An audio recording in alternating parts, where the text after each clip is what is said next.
পুজোর দিনের সন্ধেবেলার একটা ছোট্ট ক্লিপ তোমাদের সাথে শেয়ার করতে এলাম। বাড়ির সবাই এখানে রয়েছে, আর এখানে আমাদের বাড়ির বেশিরভাগ সবাই কন্টেন্ট ক্রিয়েটার। তোমরা দেখলে অনেককেই চিনতে পারো। বাড়ির সবাই এক জায়গায় হলে যা হয়, এক একটা জায়গায় জায়গায় সমস্ত গল্পের আসর বসে গেছে। আর বাড়িতে পুজো যেখানে একটু নাচানাচি হবে না সেটা তো হয় না। আর আমরা ভাই বোনরা সবাই এক জায়গায় হলে পুজোর রাতে আমরা ভীষণ আনন্দ করি, সবাই নাচানাচি, ভীষণ ভীষণ আনন্দ।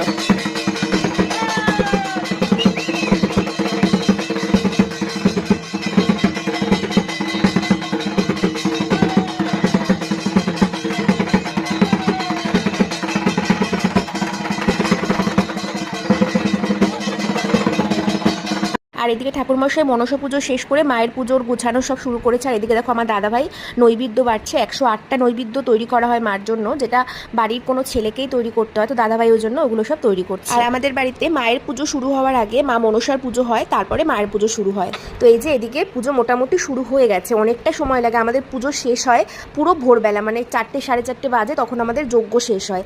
আর যেহেতু আমাদের বলির পুজো হয়, তো সেই জন্য আমাদের পুজোর টাইমটা একটু বেশি লাগে। আর যেহেতু বাড়ির পুজো, বাড়ির মন্দির, তো সব কিছু মিলিয়ে আমাদের সারা রাতই পুজো হয়, পুরো ভোরবেলা গিয়ে আমাদের পুজো শেষ হয়। আর যে বললাম আমাদের বলির পুজো হয়, তো ওই জন্য এখানে সমস্ত বলির কাজকর্মগুলো গোছানো হচ্ছে। আর অনেকটা রাত বলে দেখো অনেকে বাড়ি চলে গেছে, অনেকে ঘুমিয়ে পড়েছে, ওই জন্য পুরো ফাঁকা হয়ে গেছে। আর আমিও ভীষণ ব্যস্ততার মধ্যে ছিলাম, তার মাঝেও যেইটুকু সময় পেয়েছি একটু ভিডিও করেছি তোমাদের জন্য।